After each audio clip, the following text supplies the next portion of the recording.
പരിശുദ്ധാത്മാവിന്റെ കൃപാവർത്താൽ സ്തുത്യർഹവും പരിശുദ്ധവും ജീവദായകവും ദൈവികവുമായ ഈ രഹസ്യങ്ങളെ സമീപിച്ച് ഇവയിൽ പങ്കുകൊള്ളുവാൻ യോഗ്യരാക്കപ്പെട്ട നമുക്കെല്ലാവർക്കും ഇവയുടെ ദാതാവായ ദൈവത്തിന് സ്തുതിയും കൃതജ്ഞതയും സമർപ്പിക്കാം. നമുക്ക് പ്രാർത്ഥിക്കാം. സമാധാനം നമ്മോടുകൂടെയും. കർത്താവായ ദൈവമേ, അങ്ങയുടെ മഹനീയ നാമത്തിന് സ്തുതിയും ആരാധനയും കൃതജ്ഞതയും സമർപ്പിക്കുക എല്ലാ നാഴികളിലും യോഗ്യവും എല്ലാ കാലങ്ങളിലും യുക്തവുമാകുന്നു. അങ്ങയുടെ ജീവദായകവും ദൈവികവുമായ വചനങ്ങളുടെ മാധുര്യം ആസ്വദിക്കുവാനും മാലാഹമാരോടുകൂടെ തിരുനാമത്തെ സ്തുതിക്കുവാനും അങ്ങയുടെ ദാനമായ ദിവ്യരഹസ്യങ്ങളിൽ പങ്കുകൊള്ളുവാനും മഹോന്നതനായ ദൈവമേ, അങ്ങേക്ക് സ്തുതിയുടെയും കൃതജ്ഞതയുടെയും കീർത്തനങ്ങൾ ഇടവിടാതെ ആലപിക്കുവാനും ബലഹീനരായി ഞങ്ങളെ കാരുണ്യപൂർവ്വം അങ്ങ് യോഗ്യരാക്കി.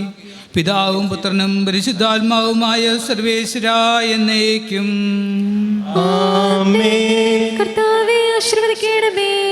സകലത്തെയും പൗത്രീകരിക്കുന്ന തൻ്റെ അമൂല്യമായ ശരീരരക്തങ്ങൾ സ്വീകരിക്കുവാൻ നമ്മുടെ കർത്താവും ദൈവവും രാജാവും രക്ഷകനും ജീവദാതാവുമായ മിശിഹ കൃപാപൂർവം നമ്മെ യോഗ്യരാക്കി. വിചാരങ്ങളും വചനങ്ങളും പ്രവൃത്തികളും വഴി തന്നെ പ്രസാദിപ്പിക്കുവാൻ അവിടുന്ന് നമ്മെ അനുഗ്രഹിക്കട്ടെ. കർത്താവെ, ഞങ്ങൾ സ്വീകരിച്ചതും സ്വീകരിക്കുന്നതുമായ ഈ അച്ചാരം നിന്റെ കാരുണ്യാതിരേകത്താൽ ഞങ്ങളുടെ കടങ്ങളുടെ പ്രതിക്കും പാപങ്ങളുടെ മോചനത്തിനും മരിച്ചവരുടെ ഉയർപ്പുള്ള വലിയ പ്രത്യാശയ്ക്കും നിന്റെ സന്നദ്ധിയിൽ പ്രീതിജനകമായ വിധം വർദ്ധിച്ച എല്ലാവരോടും ഒന്നിച്ച് സ്വർഗരാജ്യത്തിൽ നവമായ ജീവിതത്തിനും കാരണമാകട്ടെ. സകലത്തിൻ്റെയും നാഥായ എന്നേക്കും ആമേൻ.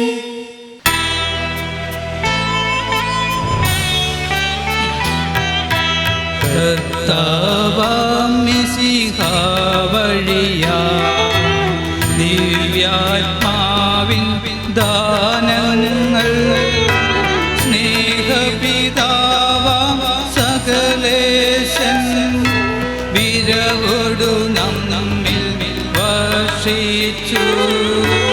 സ്വർലോകത്തിൻ മഹിമയ്ക്കായി ദൈവം നമ്മെ വിളിച്ചല്ലോ. അക്ഷയ സൗഭാഗ്യമാനിടുവാൻ ദൈവം നമ്മെ നയിച്ചല്ലോ.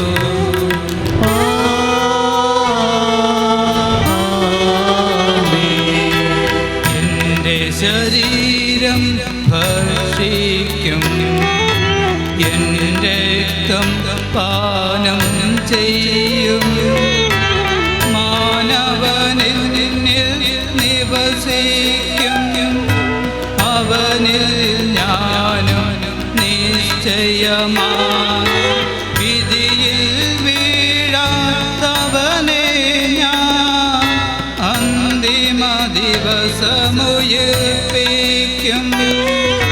നിര്യായുസ്സവനേകും ഞാൻ ഏവം നാഥനരുൾ ചെയ്തു.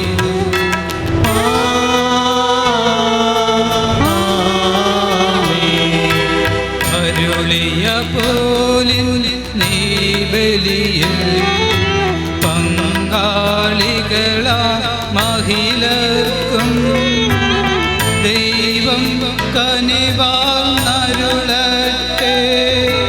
ദിവ്യാനുഗ്രഹമെന്നെന്നും നമ്മുടെ ജീവിത പാതകളിൽ ആവശ്യകമാദാനങ്ങൾ ദൈവം കരുണയോടെ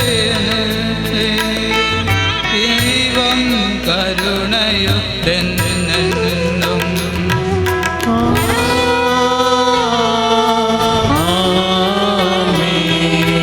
ജീവൻ നൽകും ദൈവികമാ ശുദ്ധിയെഴുന്ന രഹസ്യങ്ങൾ കൈക്കൊണ്ടവരാ മഹിളരിലും ദൈവം വരനിര ചൊരിയട്ടെ.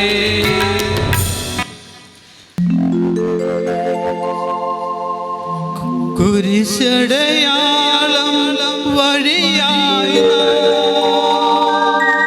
സംരക്ഷിതരായിരട്ടെ,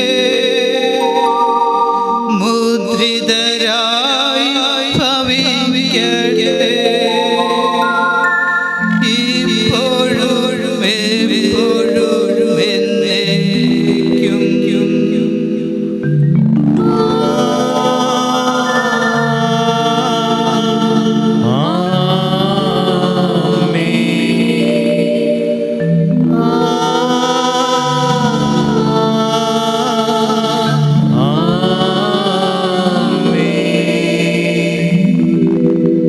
വിശുദ്ധീകരണത്തിൻ്റെ വലിമയുടെ മേശുസ്തി, ഞങ്ങളുടെ കർത്താവിൻ്റെ വരയുടെ മേശുസ്തി, ഞങ്ങൾ ജലിപ്പിക്കുവാൻ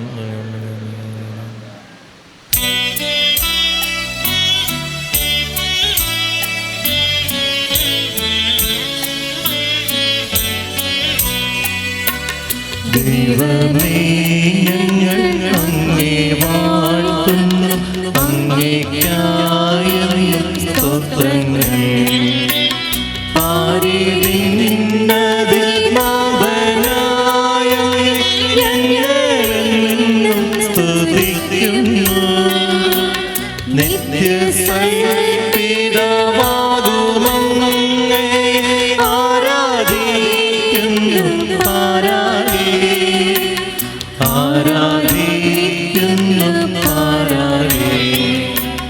ദൈവദൂതന്മാരേവരും പിന്നെ സ്വർഗവാസികൾ സർവ്വരും, സ്വർഗവും ക്രോവേശ്രാപ്പേൽ വൃന്ദവും സ്വർഗസംഗീതം മീട്ടുന്നു.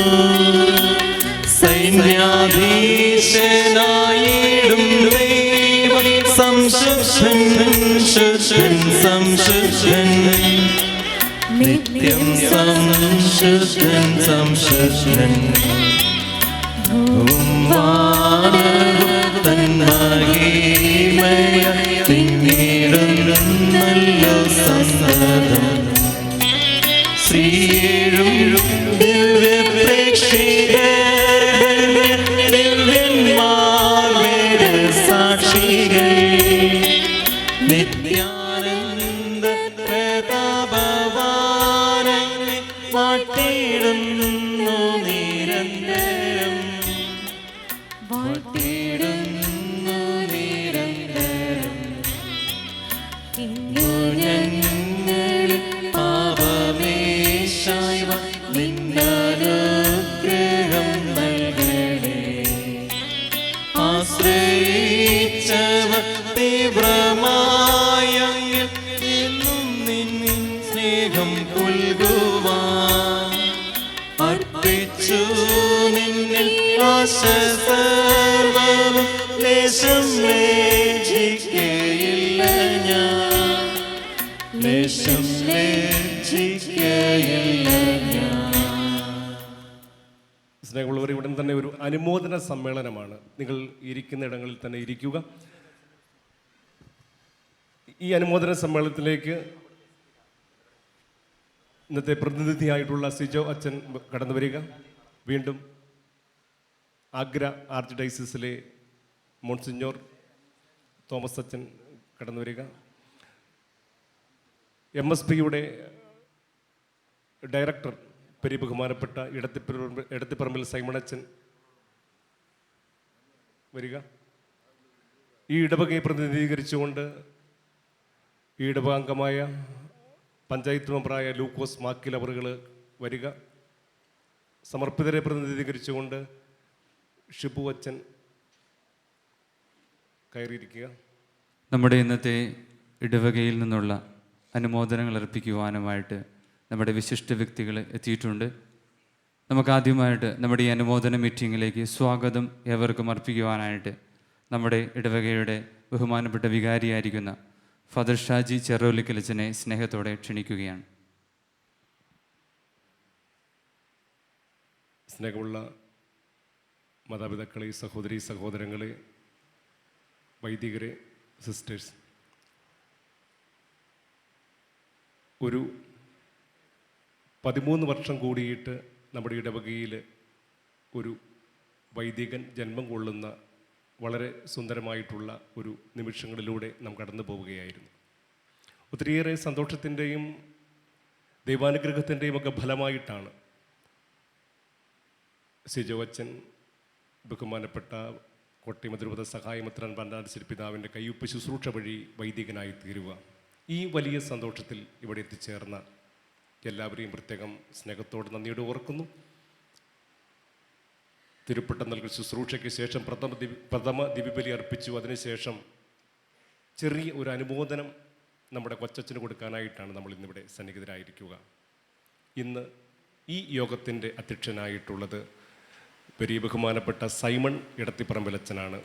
അച്ഛൻ കോട്ടയം അതിരൂപതയിലെ സീനിയറായിട്ടുള്ളൊരു വൈദികനും അതോടൊപ്പം MSP സൊസൈറ്റിയുടെ ഡയറക്ടറായിട്ട് ഇപ്പോൾ ശുശ്രൂഷ ചെയ്തുകൊണ്ടിരിക്കുകയാണ്. അച്ഛനെ ഏറ്റവും സ്നേഹത്തോടെ ഈ ഇടവക സമൂഹം, ഈ ആരാധനാ സമൂഹം മുഴുവനും ഏറ്റവും ഹാർദവുമായിട്ട് അധ്യക്ഷ പദവിയിലേക്ക് സ്വാഗതം ചെയ്യുകയാണ്. വീണ്ടും നമ്മുടെ നവവൈദികനെ ഏറ്റവും സ്നേഹത്തോടെ സിജോ അച്ഛനെ ഈ അനുമോദന മീറ്റിങ്ങിലേക്ക് ഹാർദവുമായിട്ട് സ്വാഗതം ചെയ്യുന്നു. ആർച്ച് ഡയസിസിലെ മോൺസിഞ്ഞോർ തോമസ് ചെറുശ്ശേരിയിൽ അച്ഛൻ ഇന്നിവിടെ സന്നിഹിതനാണ്. അദ്ദേഹം ആ കുടുംബത്തിൻ്റെ ഒരു സ്വന്തവുമാണ്. അച്ഛനെയും നിറഞ്ഞ മനസ്സോടെ ഈ ആരാധനാ സമൂഹം ഈ അനുമോദന സദസ്സിലേക്ക് സ്വാഗതം ചെയ്യുകയാണ്. വീണ്ടും മഞ്ഞൂർ ഗ്രാമപഞ്ചായത്തിലെ 9-ാം വാർഡിലാണ് പള്ളി സ്ഥിതി ചെയ്യുന്നത്. ഈ പള്ളിയുടെ ഏറ്റവും അടുത്ത ഒരു അയൽവാസിയും ഈ ഗ്രാമപഞ്ചായത്തിലെ 9-ാം വാർഡിലെ പഞ്ചായത്ത് മെമ്പറുമായത് ബഹുമാനപ്പെട്ട ലൂക്കോസ് മാക്കിൽ അവറുകളാണ്. അദ്ദേഹത്തെയും ആശംസകൾ അർപ്പിച്ചുകൊണ്ട് സംസാരിക്കുവാനായിട്ട് ഈ വേദിയിലേക്ക് സ്വാഗതം ചെയ്യുകയാണ്. വീണ്ടും നമ്മുടെ സ്വന്തം തുണ്ടത്തിൽ ഷിബു അച്ഛനാണ്. ഇടവകയിലെ സമർപ്പിതരെ പ്രതിനിധീകരിച്ചുകൊണ്ട് അച്ഛൻ കൊച്ചച്ഛന് ആശംസകൾ അർപ്പിച്ചുകൊണ്ട് സംസാരിക്കും. എല്ലാവർക്കും സ്നേഹത്തിൻ്റെ ഭാഷയിൽ സ്വാഗതം പറഞ്ഞുകൊണ്ട് ഞാൻ എൻ്റെ വാക്കുകൾ നിർത്തുന്നു. നന്ദി. ഇന്നത്തെ മീറ്റിങ്ങിന് അധ്യക്ഷ പ്രസംഗം നടത്തുന്നതിനായിട്ട് MSP ഡയറക്ടറായിട്ടിരിക്കുന്ന ബഹുമാനപ്പെട്ട ഇടത്തിപ്പറമ്പിൽ സൈമൺ അച്ഛനെ ഏറെ സ്നേഹത്തോടെ ക്ഷണിക്കുകയാണ്. നവാഭിഷിക്തനായ ബഹുമാനപ്പെട്ട സിജു അച്ഛ, ബഹുമാനപ്പെട്ട മോൺസിഞ്ഞോർ, നമ്മുടെ ഉപവിഷ്ടരായിരിക്കുന്ന വിശിഷ്ട വ്യക്തികളെ, ബഹുമാനപ്പെട്ട വൈദികരെ, സിസ്റ്റേഴ്സ്, സ്നേഹം നിറഞ്ഞ സഹോദരി സഹോദരന്മാരെ, ദൈവദാസൻ മാക്കീൽ പിതാവിൻ്റെ പാവന സ്മരണ ഞാൻ അയവിറക്കിക്കൊണ്ട് ആരംഭിക്കുകയാണ്. അദ്ദേഹത്തിൻ്റെ പാദസ്പർശത്താൽ പരിപൂർണമായ ഈ സ്ഥലത്ത് നിന്നുകൊണ്ട് പിതാവിനെ ഞാൻ ബഹുമാനിക്കുകയും ആദരിക്കുകയും ചെയ്യുന്നു. അദ്ദേഹത്തിൻ്റെ ആ കുടുംബത്തിൽ നിന്ന് ഒരു അനന്തരഗാമിയെ ലഭിച്ചതിൽ തീർച്ചയായും നിങ്ങളോടൊപ്പം ഞാനും അഭിമാനിക്കുകയും സന്തോഷിക്കുകയും ചെയ്യുകയാണ്. മാക്കീൽ പിതാവിനെപ്പറ്റി എനിക്ക് അടുത്തറിയാൻ കഴിഞ്ഞത് അദ്ദേഹത്തിൻ്റെ ഏതാനും പുസ്തകങ്ങളും അദ്ദേഹത്തിൻ്റെ എഴുത്തുകളും തർജ്ജമ ചെയ്യാൻ അവസരം ലഭിച്ചതുകൊണ്ടാണ്. ആദ്യമായിട്ട് മാക്കീൽ പിതാവിൻ്റെ ദക്രേത്ത് പുസ്തകം, അത് മലയാളത്തിലുള്ള പുസ്തകം, ഞാനത് ഇംഗ്ലീഷിലേക്ക് തർജ്ജമ ചെയ്തു.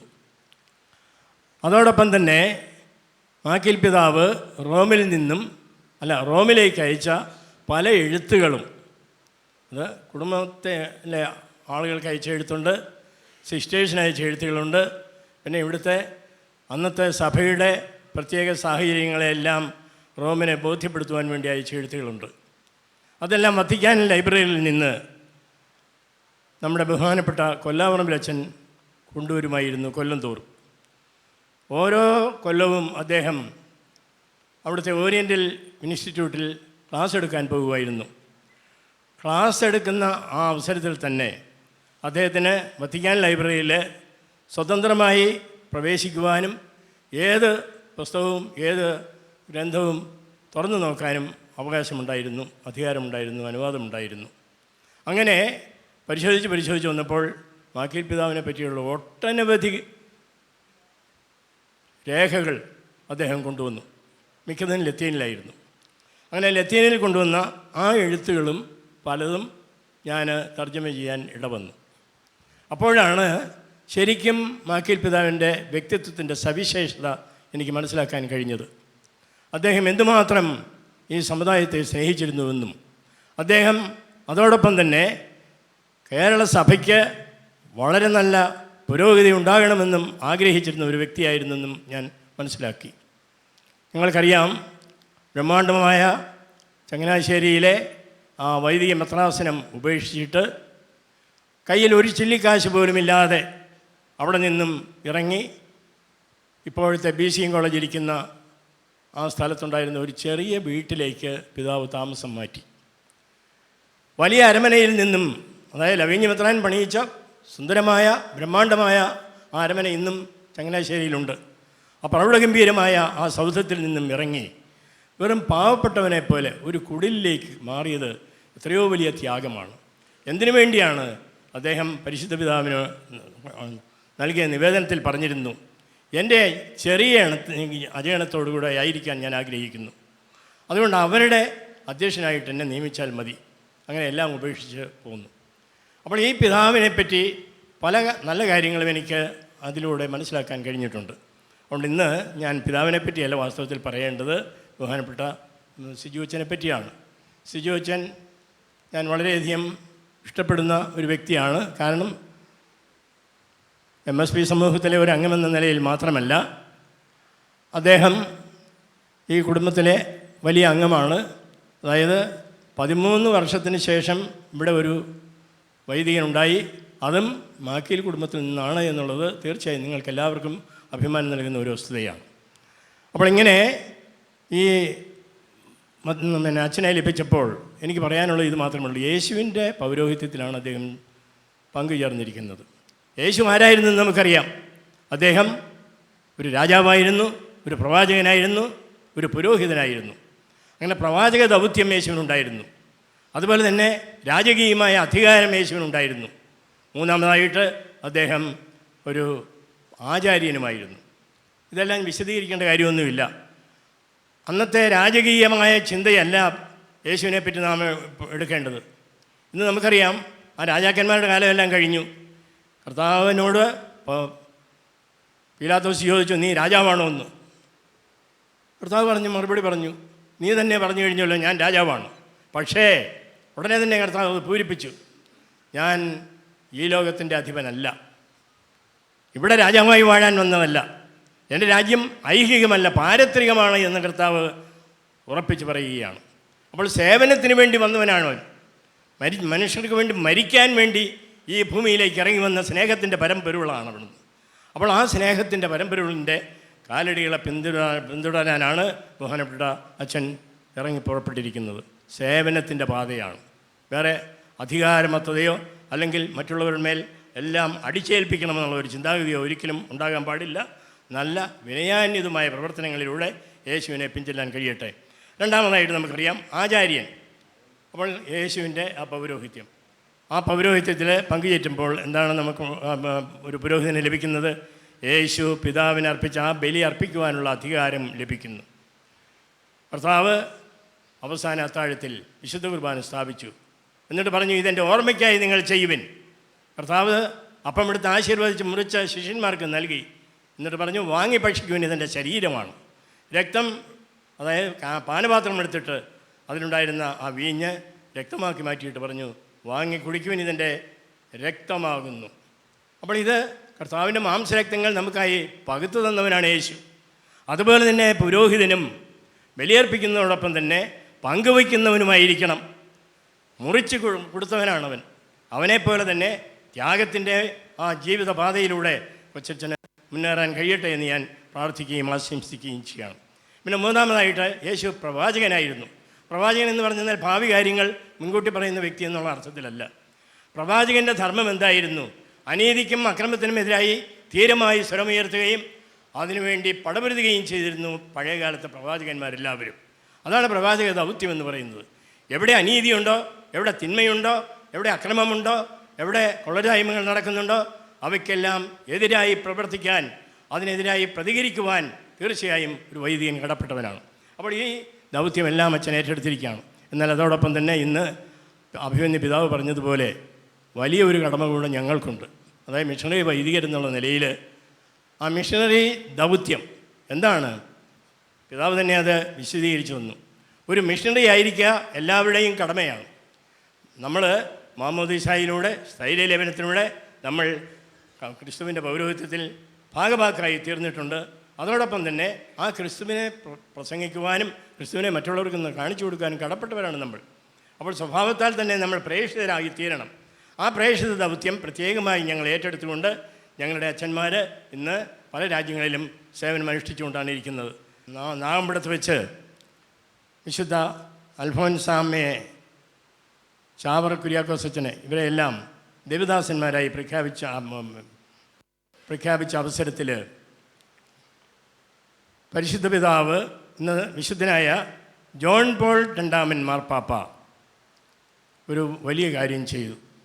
മിഷണറി സൊസൈറ്റി എന്ന് പറഞ്ഞ ഒരു സംഘടന ഇവിടെ ആരംഭിക്കുന്നു എന്ന് മനസ്സിലാക്കിയപ്പോൾ പിതാവിന് വളരെ സന്തോഷമായി.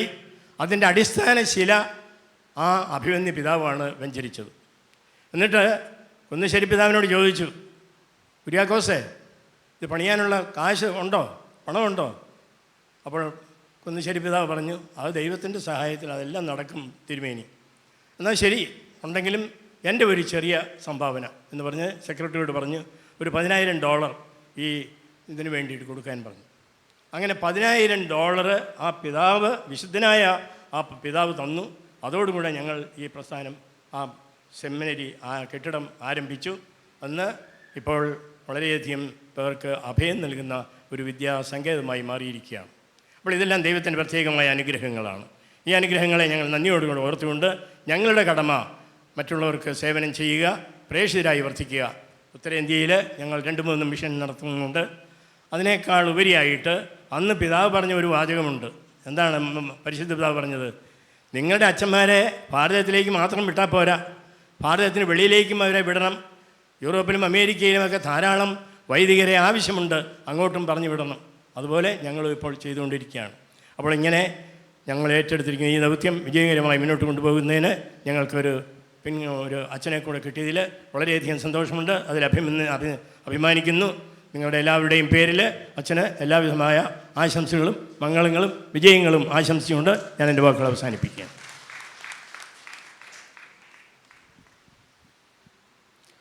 മാഞ്ഞൂർ ഗ്രാമപഞ്ചായത്തിൽ നിന്നും 9-ാം വാർഡിൽ നിന്ന് തിരഞ്ഞെടുക്കപ്പെട്ടിരിക്കുന്ന ലുക്കോസ് മാക്കിയിലിനെ ആശംസകൾ അറിയിക്കുന്നതിനായിട്ട് ക്ഷണിക്കുന്നു.